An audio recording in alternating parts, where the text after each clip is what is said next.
You could do that on the beat, so that it's not quite as off-putting. Yeah, before these things, before we go live, so to speak, I have to clap, and it helps with synchronizing the video with. I've mentioned this before. I'm sure I talked about this because that's what the little snapper thing. I just thought you had a real thing about flies. I thought you were just clapping around. No, it's dance.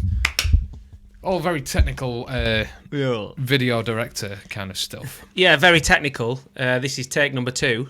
Because I didn't turn the phantom power on for Baz's microphone, so we did the first minute of the podcast with no.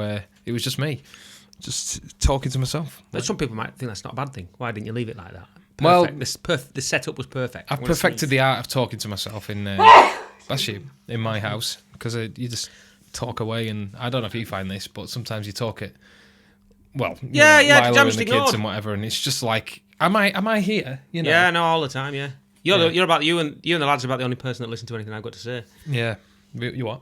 Hey, you lines them up. Hey, knock them out. I'll tell you what, though, this Chinese has improved its. Yes, they're doing fancy orders now. It's computer. Yeah, well, as the program what you want in here. I've started changing the room around a little bit as the kind of our new headquarters gets up and running. More bits of gear come in, and sadly I've had to kind of fill the wood panelling background. Sorry, wood panelling fans. Sorry, I still think we should get a little, like a menu up. I found it. We can. Oh, you found it? I found it at home. It's in my garage. It's actually a calendar from. Right. Bloody hell! It'd be from 2006. Right, useful then. But it came right. Check this out, Smile Chinese. Right, this is how they went to town on their like gifts. I don't know if they give them out to everybody, but when I was a single bloke and lived in Millhead, used to go there all the time.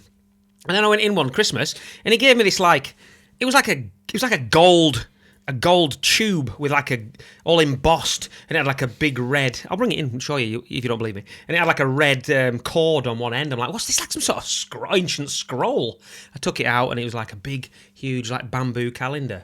Awesome. You used to get presents from the Chinese. Yeah, he used to dish them out to his favourite customers, I think. I don't think you can't give them to everybody. He'd have been broke. That's unusual. Do you want a calendar? I'm like, yeah, of course I do. Which Chinese takeaway was this? The Peking. Right, okay. On Market Street. Well, yeah. Don't want to turn this into a slanderous episode. Don't start talking to me about the Red Lug. I'm not going to. No, well, Red Lug's gone now. Has it? Yeah, Red Lug's gone. And that was a Carnforth institution. That was there. That's been there for a long time. Would you like grease with your chips with your Chinese?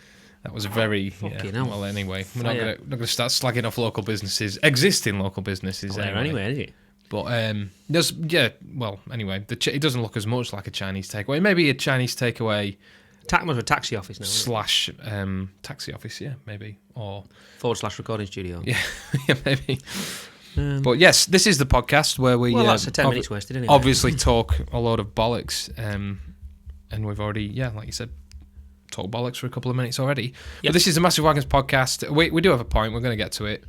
We never do this, but if you're watching on YouTube, anyway, here we go. Like and we never do this. give the video a like and a subscribe and all that kind of stuff. It helps the algorithm and all that kind of algorithm. Algorithm. This is and if you're not listening, if you're just listening on one of your podcast platforms, and do whatever you need to do to follow it. I don't know what you have to do, because to be honest, I listen to podcasts on Spotify if I'm going to listen to them, but I know a lot of people listen on Apple Podcasts, and there's Podbean, and there's what's the other one? Podbean and Podwang. Well, there's Buzzsprout. Buzzsprout. That's it. That's where you can cast your pods. Is that what you say or something? No, is that a different one? No, well, cast your pods. Is that not what you said? Have you not said that before? I think I might have said it as a joke. I don't think. I see. I don't think that's. I thought it might have been I thought that might have been like a technical reference to podcasting. I don't know. But give it all a follow and all that kind of stuff, and we very much appreciate it. So, what we're going to talk about this week? Oh, it's a touchy subject. It's going to, we could say it's either going to be really popular or really unpopular, this one. And we're probably going to get a lot of hatred for it. Well, we're very impartial. This is the idea with these things, isn't it? We like to be impartial about these things and discuss them amongst friends. Why do so many why do so many rock fans, why does so much of the rock fraternity dislike the band Oasis? It's a specific subject, but I think there's a lot to unpack there. Well, we picked we could have said, that band name could have been in a few bands, but with you kind of pointed out that Oasis are they're kind of the apex of that movement. Yeah, well, and like whether you there's not many people in the middle with them really. People really like them or they can't stand them. Yeah, it's strange. It's a strange one. Are they a rock band? I used to get... Well, I still do. I still do subscribe to Classic Rock magazine. And used to get... I don't get any other magazines really anymore. I used to when I was younger and I could afford them. I still get Classic Rock magazine. And I have seen bits and pieces over the years of things to do with Oasis. You get reviews in there, or you might have a little article, or, which wasn't very common. And it always made me think, I wonder why they don't appear in these magazines more often. They're a guitar band. They're a British guitar band. In the vein, I mean, Liam's a massive... well, they're both massive fan of Sex Pistols, isn't he? And obviously the Beatles, everybody knows that. And Noel's a massive Slade fan, and The Who, and the Kinks, and all these bands. T-Rex. And they all firmly fit within within that, yeah. Within the rock. But I'd never understood why... a lot of people say, I don't like the fans. I don't buy that. I hate their fans. I mean, what a weird thing to say. I hate a band because I don't like the fans because the fans are all dickheads. Well, yeah, a lot of them probably are, but I don't know. I don't get that. That's an odd band. I've heard that a few times. You love a band and its music because you love the band and its music. To be honest, that reminds me a little bit of the football thing. It's almost like I like football, but I don't like the kind of associated behaviours that couldn't be unfair, because it isn't everyone. Of course it's not. It's a small minority, but surely that you have a small minority of people who like anything that's popular that are give it a bad reputation. So I get it. I do get that, but that's not a good enough reason in my book to not like a band. I mean, I can only imagine. Is it an age demographic of people that don't like? I mean, when Oasis came out, I was like 16, so they were massive in my world because I was the age demographic, wasn't I? That was the age they were aiming for, really. And I remember thinking he was ace because I mean I was into like rock bands and metal bands from yesteryear, Judas Priest, Deep Purple, Rainbow, all them bands that had nothing to do with my childhood. They were all me looking way back, at my dad's records. But then Oasis came along, and I'd never experienced firsthand that kind of behaviour from somebody. Do you know what I mean? Yeah, as it's happening. Yeah, it's in the papers. Yeah. And I remember seeing a lot of people older than me going, people older than me at the time, he's a dickhead, what a bunch of dickheads they are. I'm thinking, what are you on about?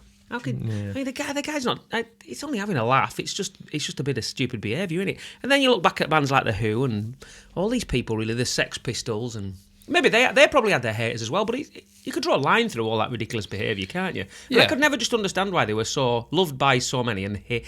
They polarised people, didn't they? I think that's maybe a consequence of any band that gets as popular, and like they're almost like era defining, aren't they? That is gonna kind of push people to one end or the other when it comes to liking them. Yeah. Maybe because they were so popular. There are people out there that just don't like popular things. They won't never admit it, but they just don't like something because it's popular. It puts them off. And just that kind of, they like things to be theirs, maybe. Well, that's a big thing, isn't it? You see that, yeah. People like to keep things for themselves, don't they? When they get too big, they don't want anything to do with it, and they'll go so far as to sort of push it away and slander it, or for no real good reason.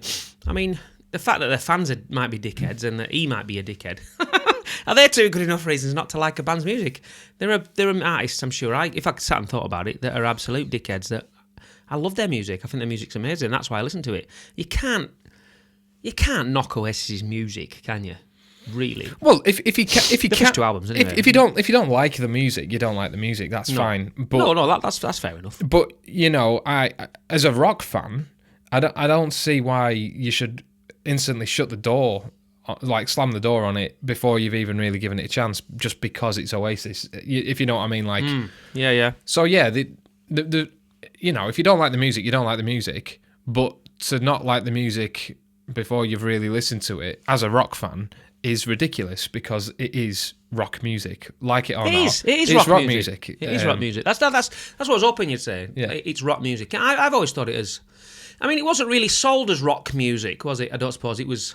I suppose it was. Well, indie. Indie music meant independent, innit? Yeah, I don't independent music, I don't really get the origins of that term, indie music. You know, Well, they it's signed to indie labels. exactly that's always I thought. You know, if it's an indie thing, it's like a, you know, bands on smaller labels having like they're not, you know, they're not in. Basically, not Oasis, who were absolutely bloody everywhere. I think the term indie, correct me if I'm wrong, if you know, because I wasn't paying much attention at the time, and I was quite thick. But I mean, I think, looking back at it, the term indie just became a phrase. Nobody knew what it meant, but it just became the name for those bands of that time. Yeah. Stereophonics, Shed 7, Blue Tones, all James, all them bands, they were just indie bands because... sort of like lighter rock, you know what I mean? Like pop. I don't know. Commercial rock. Commercial. It was commercial. I mean, you can't knock it, can you? That's the last. It was the age of the last. Yeah, well, the Arctic Monkeys, I suppose. The last great guitar band. What's commercial? That's not like, that doesn't define a sound or anything, does it? Because like what was commercial sounds different in 1985 than what it did in 1990 than what it did in 1995. You know, commercial music is just following the trends. And yeah, Oasis kind of kicked.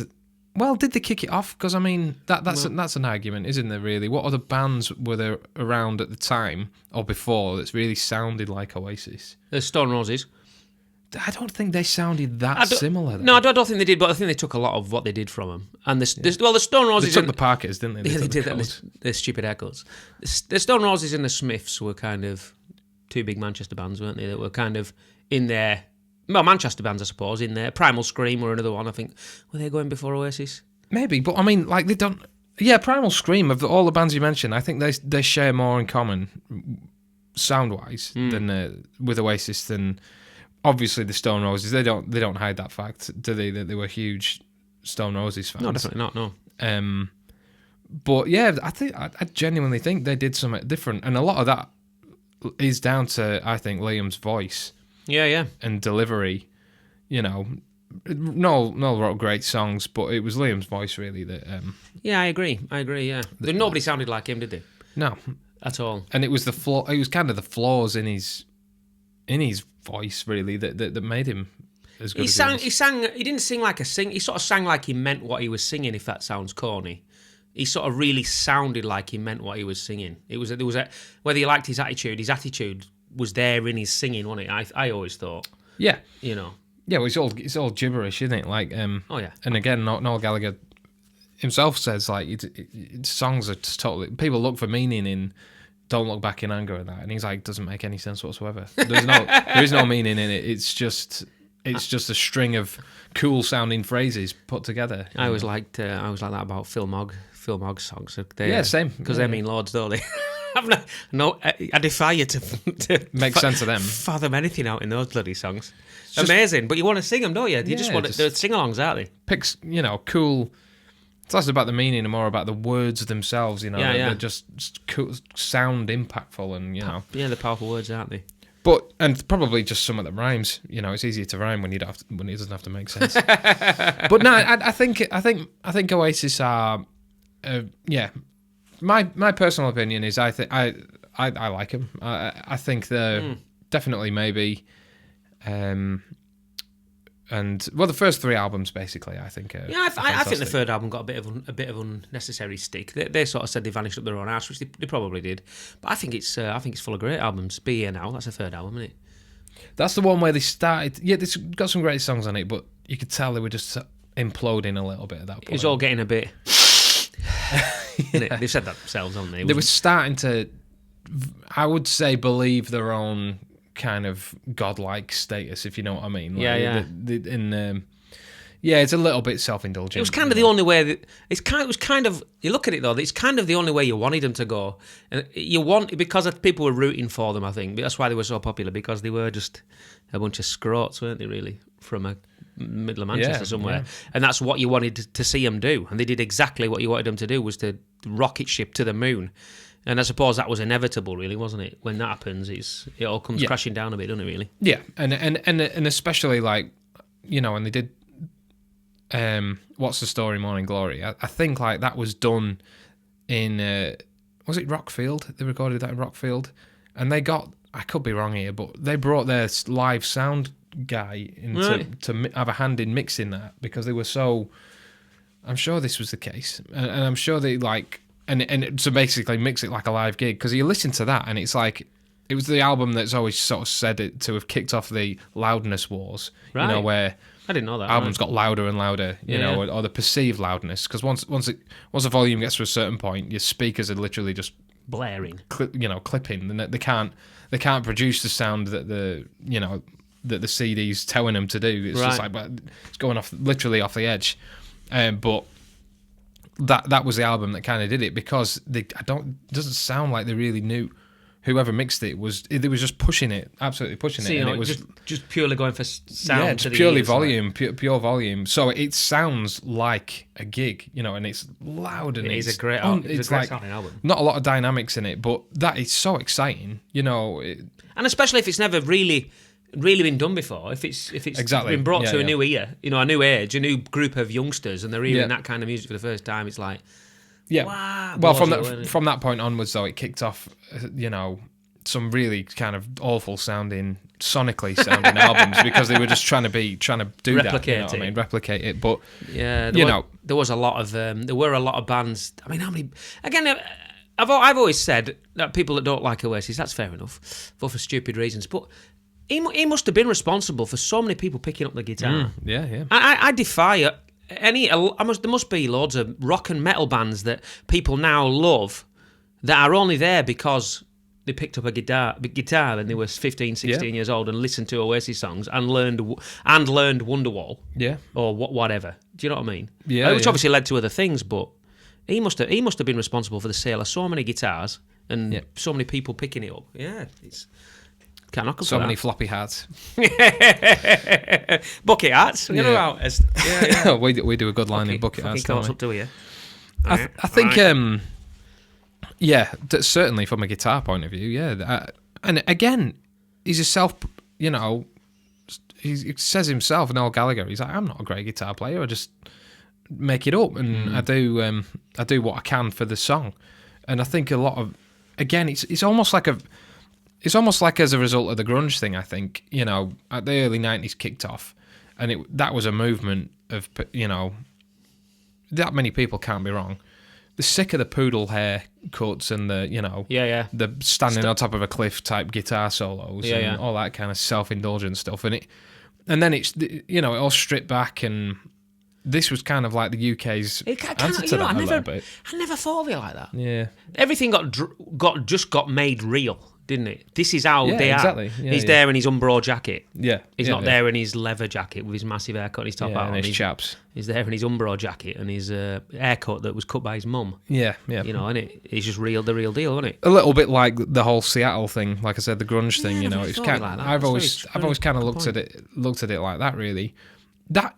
And I see, like, I wasn't about at the time in any kind of, I wasn't listening to music. Me neither. But, like, I could see if you'd been into, like, and rock and that kind of music was your life, and then all of a sudden, in the space of a few years, those bands are just not around. You are uncool, anymore. I'm afraid. You're uncool. Yeah, so I get how that can that must have led a lot of people to then be like, I don't like Oasis because of what it's done to my music. Yeah, that's another good point. Yeah, I never thought of it. I never thought of it like that either. Yeah, those people must have felt had their nose put right out of joint by these, and all these youngsters coming along and banging on about rock music and you don't know anything. You get a bit old. Some people get a bit older, don't they? They're a bit like that, aren't they? Back in my day. Well, yeah, but that was it. I mean, we know people that. I'm certain they just don't give a chance to certain bands, and to certain types of music because they just. At the time, it decimated the bands that they were into. It leads on to a different. I'm not going to go into it, but it does lead you on to another topic about people dismiss. You see it all the time on social media. It's all the time social media, isn't it? But about people saying, "No, there are no good bands around.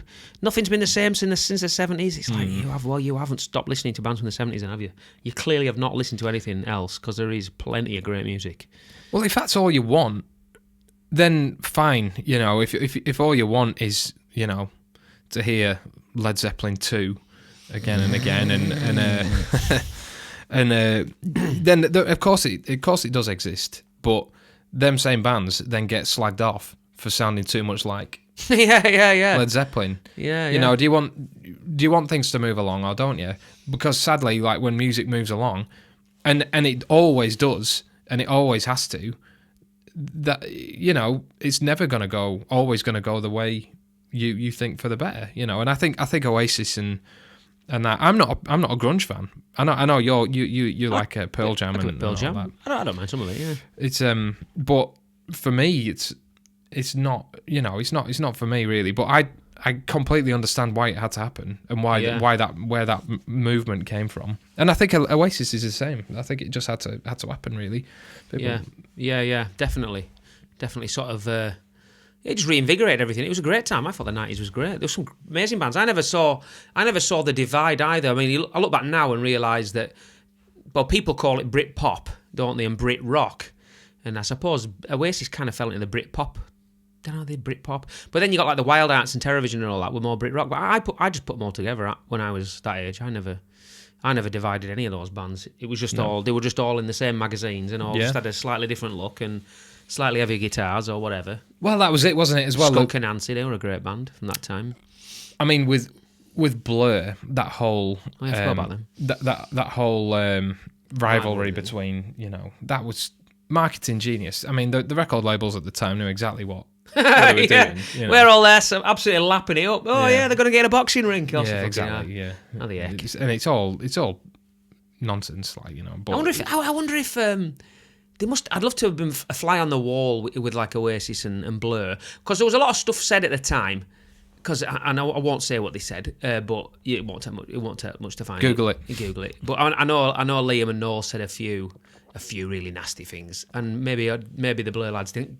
Did Graham Coxon say something, or Alex James said something really nasty about one of Oasis? Really, really fucking nasty. And obviously that wasn't a game, was it? But I wonder if they were just feeding them. I wonder if they were playing that the labels and stuff were playing the bands against each other. Definitely, they're fucking this, that, and the other. You know. Like it was obviously orchestrated to a degree, but I wonder if they were like firing them up, knowing what would happen. Yeah, absolutely. I could absolutely see that the band's members themselves probably believed it, but yeah, it was all being stoked by the fires were being stoked by the record labels. Because the fucking Oasis were back in 2000. Sort of, I joined the Air Force in when was that? 2007? No, it wasn't. 97 I joined the Air Force, bloody hell. And they were never out in the newspapers every single day. Every day he was on the cover of the newspaper. Yeah. For months and months and months and months and months. Or there was a big spread in there about something. Imagine, I mean, flipping heck. You just don't see that anymore, do you? You're lucky if music graces the flipping Eurovision. That's in the papers nowadays, isn't it? Genuine rock stars, like it or not, they were that,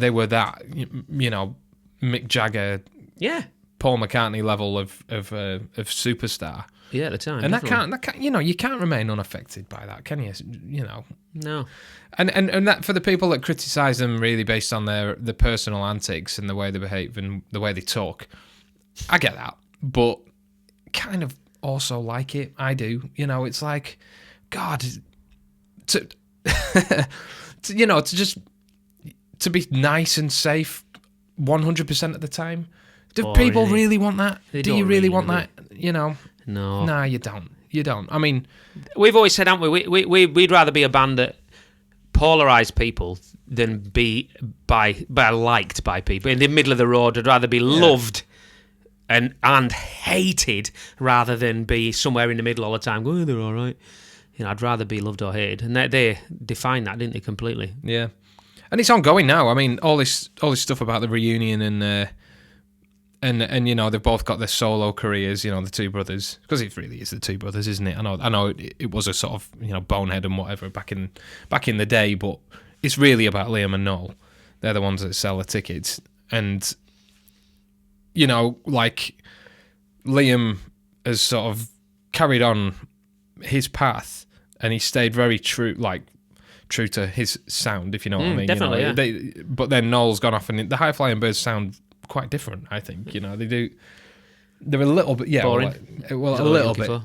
Well, just kind of. I think it's taken Liam self-indulgent. Really. It's taken Liam a few years, a few stumbling blocks, to sort, and a few sort of, you know, a few failed attempts. But now he's nailed it, hasn't he? Yeah. He's sort of found his feet, and now he's like arguably bigger than Liam, not bigger than Noel now, really, isn't he? I would say right now he is, yeah, because he's the one who realises people want to come and hear Oasis songs. Of course they do, yeah. You know, and his voice, and he puts a couple of like decent singles out from every album he does. Yeah, he'll play them, and the rest of the set will be Oasis, and that is what people want.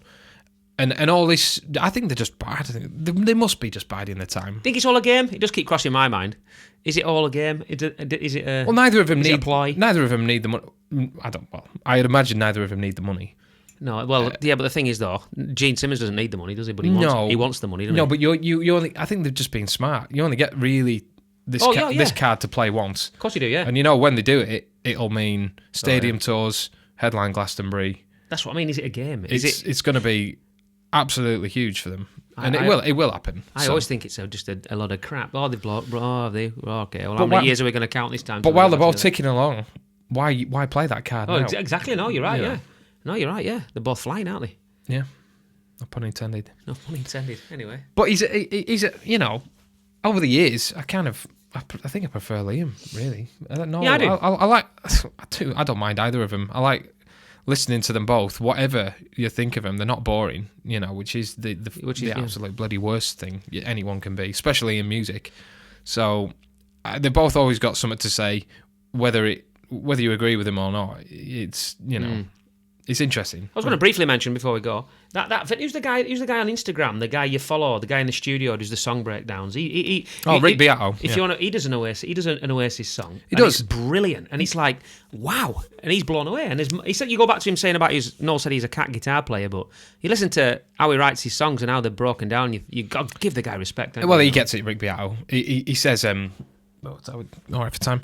He's like he gets music, you know, not snobbish about it.